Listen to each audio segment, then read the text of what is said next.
Hello मेरे प्यारे students, क्या हाल चाल। हमें उम्मीद है आप सब स्वस्थ होंगी, मस्त होंगी और आप सबकी तैयारी एकदम शानदार तरीके से चल रही होगी। तो स्वागत है एक बार फिर से UP triple S C ANM के फीमेल हेल्थ वर्कर के नर्सिंग क्लास में। पढ़ रहे हैं, आज का टॉपिक हमारा बालक स्वास्थ्य नर्सिंग। इसमें पढ़ने वाले हैं लेक्चर नंबर 32 को। 31 लेक्चर हमने कंप्लीट किया है। एक बार प्लेलिस्ट में विजिट करके वहाँ से आप देख सकते हैं। एकदम शानदार तरीके से हर टॉपिक को कराया गया है। फिर टॉप 30 क्वेश्चन आज हम करने वाले हैं। हर टॉपिक में हम हर वीडियो में क्या करते हैं, 30 क्वेश्चन करते हैं। उन 30 क्वेश्चन के आंसर देने की कोशिश कीजिएगा और लास्ट में हमें कमेंट में जरूर बताइएगा कि आपको सेशन कैसा लगा और आपके कितने क्वेश्चन सही हुए। तो पिछले वर्ष के पूछे गए सभी इंपॉर्टेंट क्वेश्चन के साथ हमारी चलती है। ये नहीं लिखा रहता है कि क्या किस सन पूछा गया, लेकिन क्या है, पिछले वर्ष के पूछे गए मोस्ट इंपॉर्टेंट क्वेश्चन को ही हम कराते हैं। तो इस सेशन की शुरुआत करते हैं समय न बर्बाद करते हुए। यदि आप यूपी एनएम, बिहार एनएम या किसी भी स्टेट एनएम की तैयारी कर रही हैं तो सेशन जबरदस्त होने वाला है। तो आइए शुरुआत करते हैं। फर्स्ट क्वेश्चन देखिए, नवजात शिशु में प्रथम मल त्याग को क्या कहा जाता है। जो हमारा नवजात है उसका जो प्रथम मल त्याग होता है उसे म्यूकोसा कहते हैं, मिकोनियम कहते हैं, मियलिन कहते हैं या मेलाटोनिन कहते हैं। तो नवजात शिशु के पहले मल को हम क्या कहते हैं, मिकोनियम कहते हैं। मिकोनियम होता कैसा है, जो नवजात शिशु का जो पहला मल होता है क्या होता है, गाढ़ा होता है। जो मिकोनियम होता है कैसा होता है, गाढ़ा होगा, काला, हरा और चिपचिपा होता है, जिसे मिकोनियम कहते हैं। यह जन्म के क्या होता है, 24 घंटे के भीतर निकल जाता है। नेक्स्ट, कह रहा विकास का कौन सा सिद्धांत सिर से पांव की दिशा में होता है। प्रॉक्सीमोडिस्टल या क्रेनियोकॉर्डल या होलिस्टिक या डिस्टोप्रोक्सिमल। तो कह रहा विकास का कौन सा सिद्धांत सिर से पांव की दिशा में होता है। तो विकास का हमारा कौन सा सिद्धांत, क्रेनियोकॉर्डल सिद्धांत के अनुसार शिशु का विकास सिर से लेकर पैरों तक की क्या होता है, दिशा में होता है। नेक्स्ट, कह रहा 6 महीने के शिशु के लिए कौन सा भोजन उपयुक्त नहीं है। दलिया, गाय का दूध, चावल का पानी या केला, मैस। तो कह रहा 6 महीने के शिशु के लिए कौन सा दूध उपयुक्त नहीं है। तो 6 महीने के लिए शिशु के लिए क्या है, कौन सा दूध, गाय का दूध उपयुक्त नहीं है। 1 वर्ष से पहले गाय का दूध शिशु को किडनी पर अधिक दबाव डाल सकता है, इसलिए अनुशंसित नहीं है। मतलब क्या है, 1 साल तक क्या करना चाहिए, शिशु को गाय का दूध नहीं देना चाहिए। नेक्स्ट, अगला क्वेश्चन कह रहा है कि बाल श्रम निषेध अधिनियम के अनुसार कितने वर्ष से कम आयु के बच्चों को कार्य पर रखना अपराध है। बाल श्रम के अनुसार, बाल श्रम अधिनियम के लिए कितने वर्ष तक के बच्चों को, क्या कम आयु के बच्चों को क्या है, कार्य पर रखना अपराध है। 12 वर्ष, 14 वर्ष, 16 वर्ष, 18 वर्ष। तो कह रहा बाल श्रम निषेध अधिनियम के अनुसार कितने वर्ष से कम आयु के, भारत में 14 वर्ष से कम आयु के बच्चों को काम पर रखना बाल श्रम निषेध अधिनियम के क्या अंतर्गत आता है। तो राइट आंसर हमारा क्या जाएगा, ऑप्शन नंबर बी। तो बढ़ते हैं आगे। तो अगला क्वेश्चन क्या कर रहा है, कह रहा ORS का मुख्य कार्य क्या है। खून की मात्रा बढ़ाना, इन्फेक्शन हटाना, जल की कमी को दूर करना या प्रोटीन देना। तो कह रहा क्या ORS का मुख्य कार्य क्या है। तो ORS का मुख्य कार्य होता है, इसका फुल फॉर्म होता है ओरल रिहाइड्रेशन सॉल्यूशन। शरीर में क्या है, जल व इलेक्ट्रोलाइट की कमी को क्या करता है, पूरा करता है। तो किसकी कमी को, जल की कमी को पूरा दूर करता है। नेक्स्ट, कह रहा किशोरावस्था की आयु सीमा क्या है WHO के अनुसार। 10 से 19 वर्ष या 12 से 18 वर्ष या 13 से 21 वर्ष या 11 से 20 वर्ष। तो कह रहा किशोरावस्था की आयु सीमा क्या है, किसके अनुसार, WHO के अनुसार किशोरावस्था की आयु सीमा क्या है।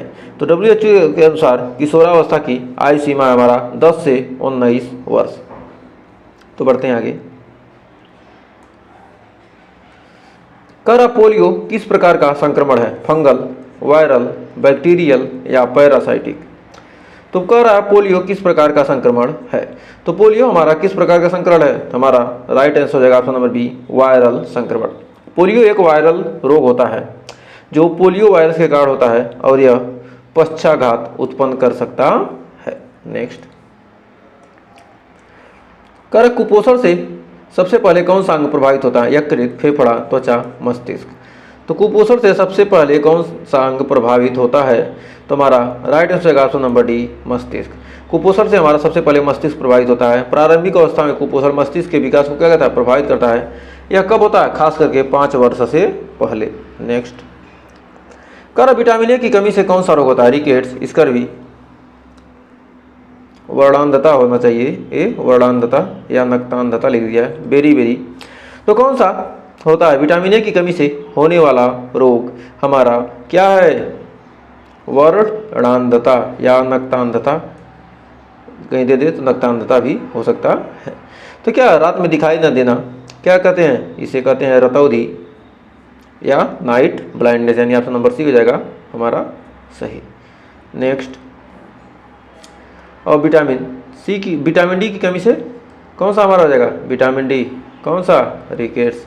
तो स्कर्वी किस विटामिन की कमी से होगा आपको बताना है, और बेरी किससे होता है कमेंट में बताइएगा। कह रहा है एक स्वस्थ नवजात शिशु का औसत वजन कितना होता है? 2.5 से 3.5 या 1.5 से 2, 3.5 से 4.5 या 1 से 1.5।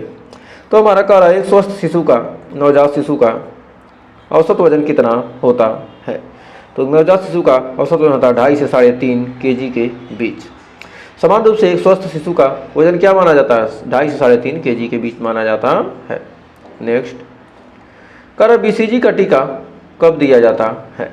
तो बीसीजी का टीका कब दिया जाता है? जन्म के समय, 6 सप्ताह पर, 9 माह पर, 1 वर्ष पर। तो बीसीजी का टीका जन्म के तुरंत बाद दिया जाता है, जो टीबी से क्या करता है? बचाता है। नेक्स्ट, कर स्कूल स्वास्थ्य कार्यक्रम में प्राथमिक उद्देश्य क्या है? बच्चों की पढ़ाई बढ़ाना, शिक्षकों को प्रशिक्षण देना, बच्चों को नियमित स्वास्थ्य जांच या कुपोषण हटाना। तो कह रहा है स्कूल स्वास्थ्य कार्यक्रम में प्राथमिक उद्देश्य क्या है? तो स्कूल स्वास्थ्य कार्यक्रम में प्राथमिक उद्देश्य है हमारा ऑप्शन नंबर सी, बच्चों की नियमित स्वास्थ्य जांच। तो क्या है? बच्चों की नियमित स्वास्थ्य जांच। नेक्स्ट, कर किशोरियों को आयरन की गोलियां कितनी बार दी जाती हैं? हर दिन, सप्ताह में 1 बार, महीने में 1 बार या 2 बार हर सप्ताह। तो कह रहा किशोरियों को आयरन की गोलियां कितनी बार दी जाती हैं? तो किशोरियों को आयरन की गोलियां कितनी बार दी जाती हैं? तो हमारा ऑप्शन नंबर बी हो जाएगा, सप्ताह में 1 बार। नेक्स्ट, अगला क्वेश्चन कर रहा मिड डे मील योजना का मुख्य उद्देश्य क्या है? गरीबी हटाना, टीकाकरण बढ़ाना, शिक्षा सुधारना, पोषण सुधारना। तो कह रहा मिड डे मील योजना का मुख्य उद्देश्य क्या है? तो मिड डे मील योजना का मुख्य उद्देश्य है हमारा ऑप्शन नंबर डी, पोषण सुधारना। मिड डे मील योजना का मुख्य उद्देश्य है क्या करना? पोषण सुधारना। मिड डे मील योजना में मुख्य उद्देश्य होता है क्या? स्कूल जाने वाले बच्चों को क्या करना? पोषण प्रदान करना। तो बढ़ते हैं आगे। अगला क्वेश्चन कर रहा है नवजात की श्वसन दर सामान्यतः क्या होती है? 20 से 30 बार पर मिनट, 30 से 60 बार, 10 से 20 बार या 40 से 80 बार। तो कह रहा नवजात की श्वसन दर सामान्यतः क्या होती है? तो नवजात की श्वसन दर सामान्यतः होती है 30 से 60 बार पर मिनट। तो बढ़ते हैं आगे। तो अगला क्वेश्चन देखिए क्या कर रहा है। कह रहा नवजात शिशु में जन्म के समय किस रिफ्लेक्स की जांच की जाती है? Pupillary reflex, Moro reflex, plantar reflex या कॉर्नियल रिफ्लेक्स। तो कह रहा नवजात शिशु में जन्म के समय कौन सा रिफ्लेक्स माप की जांच की जाती है?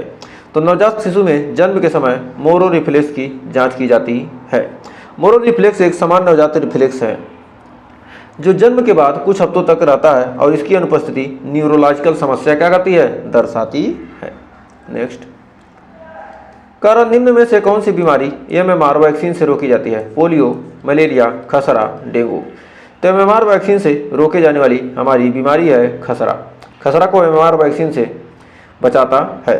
और एमएमआर वैक्सीन क्या होता है? 3 बीमारियों से बचाता है, जैसे मीजल्स, एम से मीजल्स, मीजल्स मतलब खसरा, और एम से मम्स, फिर आर से रूबेला। मीजल्स, मम्स, रूबेला, यानी मीजल्स माने खसरा, मम्स जिसे गलसुआ कहते हैं, या रूबेला। इन तीनों बीमारी से क्या कहता है? एमएमआर वैक्सीन बचाता है। नेक्स्ट, तो अगला क्वेश्चन देखिए क्या कर रहा है। कर निम्न में से कौन सा संकेत प्रोटीन ऊर्जा कुपोषण नहीं है?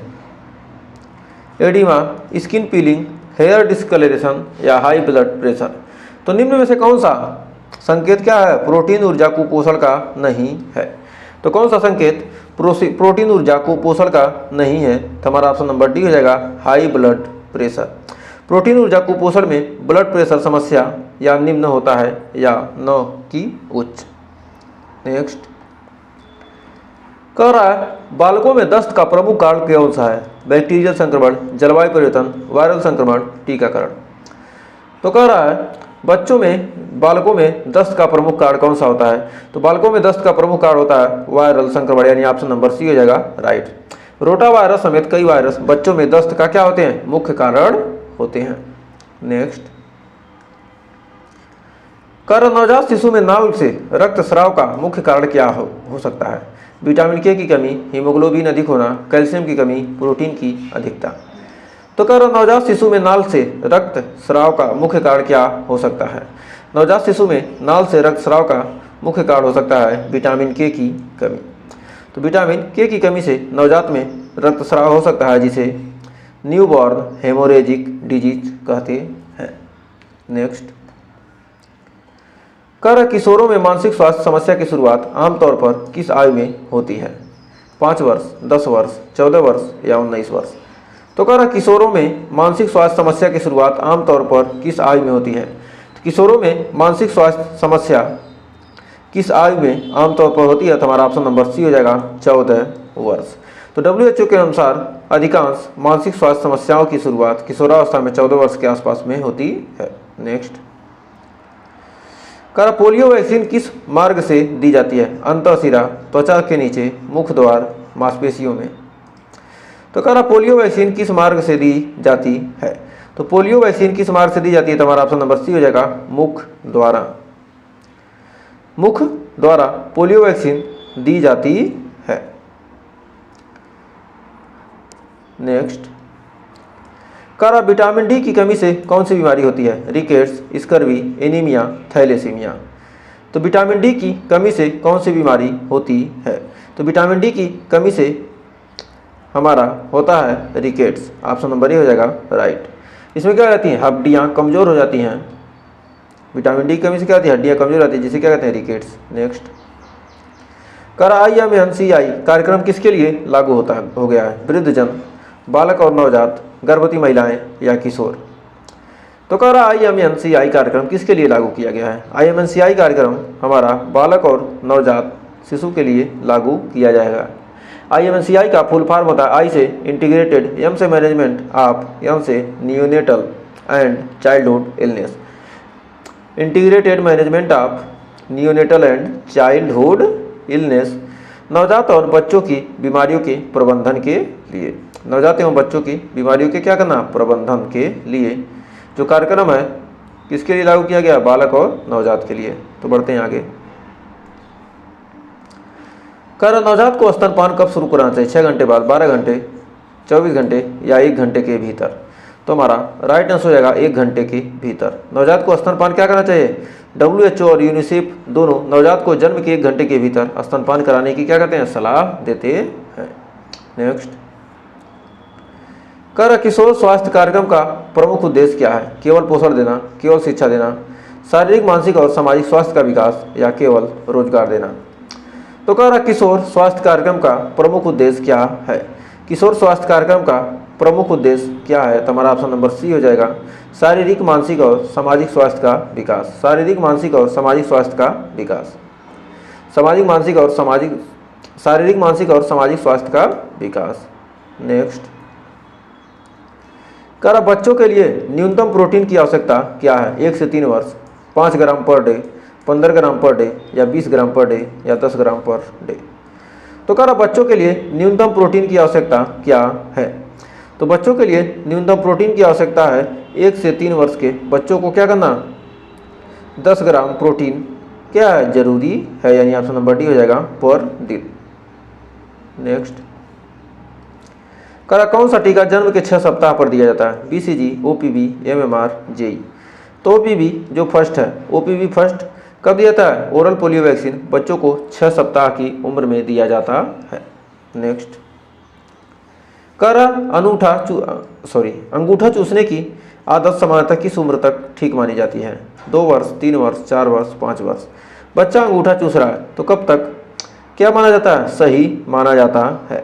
तो अंगूठा चूसना क्या 3 वर्ष तक क्या किया जाता है? सही माना जाता है।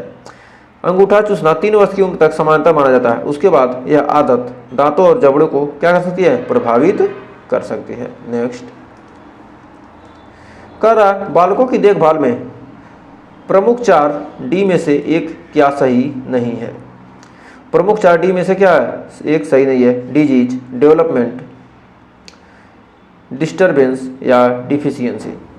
तो कह रहा बालकों में देखभाल के जो प्रमुख 4D हैं उनमें से कौन सही नहीं है, तो हमारा क्या रहेगा, डिस्टरबेंस।